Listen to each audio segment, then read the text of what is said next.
Kala ko'y di pa handa, muling tumibok ang damdamin. Ngunit bigla kang dumating sa buhay ko.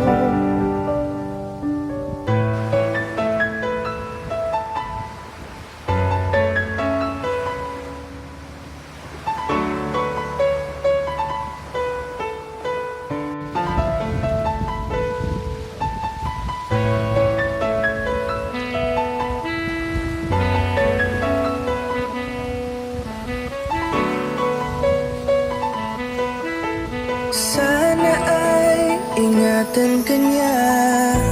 Hindi ko kayang makitang lumuluha ka. Kaya sobrang sakit sa akin na bitawan ka.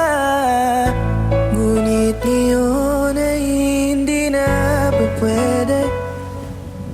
Tayo'y napagod, sa labay natalo. Kaya akin ang ipapaubaya ang puso mo sa kanya.